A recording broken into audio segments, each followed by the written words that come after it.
Proactive versus reactive. 6 ways to become a more proactive person.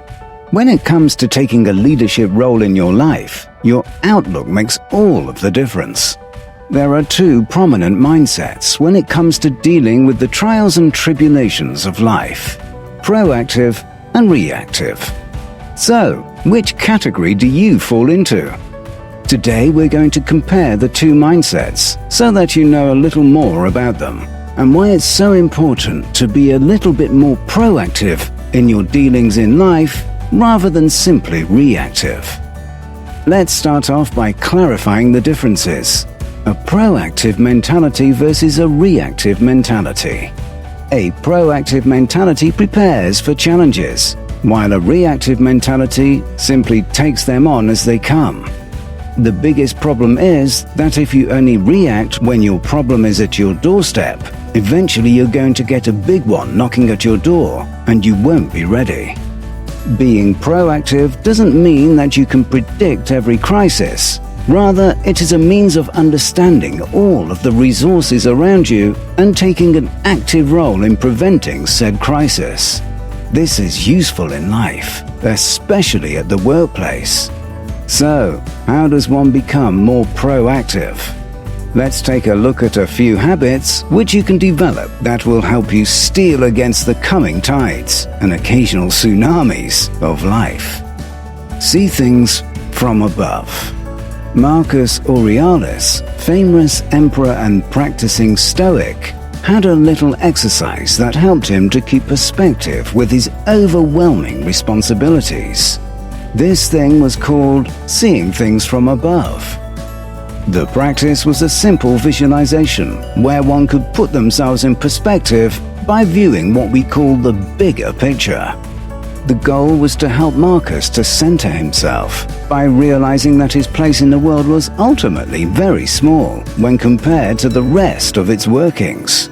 To do this, the next time you feel stressed, try thinking about your place in the world picture. Realize that the fate of the world doesn't rely on you. People will go about their daily tasks, and we are all essentially parts of a larger machine. It is a humbling thought, and it can help to reduce stress. By realizing that the weight on your shoulders is mostly perceived, you can direct your focus into planning and productivity instead of stress. Learn to use organizational tools at your disposal.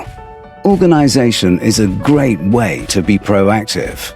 If you have a computer at work, for instance, you can mark important dates and task deadlines in Microsoft Office so that you've got reminders about what needs to be done and when you plan to do it.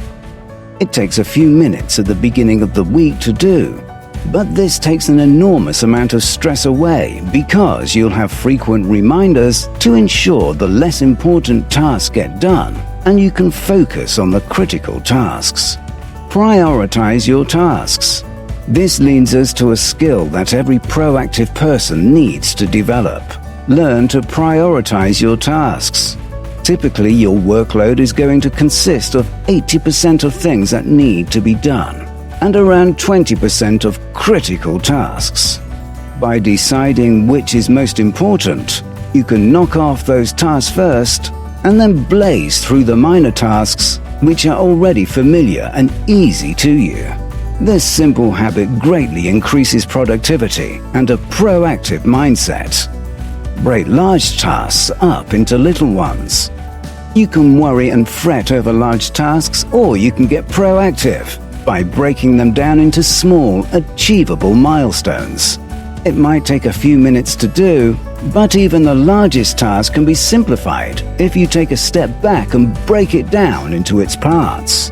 This brings us to another excellent reason in being proactive: understanding your resources. At work, try to better understand your co-workers. There are people that you work with every day, and it's in your best interest to get to know them. Reactive personalities tend to just go to work and try to make it through the day with as little interaction as possible. By learning your co-workers' strengths and weaknesses, you can help to make your whole team proactive. often by swapping tasks once a plan has been established, forgetting the most important things done. This is not only proactive thinking, but it can get you promoted, as this type of proactive thinking is a hallmark of leadership. Don't forget to also listen more than you speak.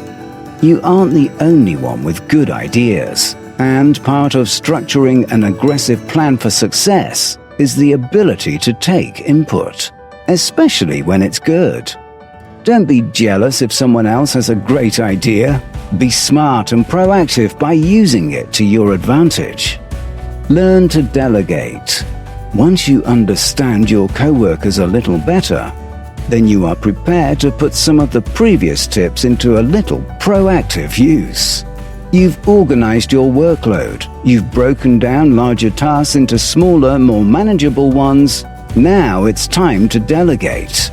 Learn to be humble. You can't do everything on your own, but you can break down tasks and delegate them amongst you and your coworkers. You can finish behemoth tasks at record time. This way, everyone is working towards beating that deadline, rather than taking a reactive role and doing the necessary work in a panic after hours. By humbling yourself and taking the proactive approach of throwing all of your resources at a problem, you'll solve it more quickly and be more prepared for any surprise issues that come your way. Some final thoughts on proactive thinking.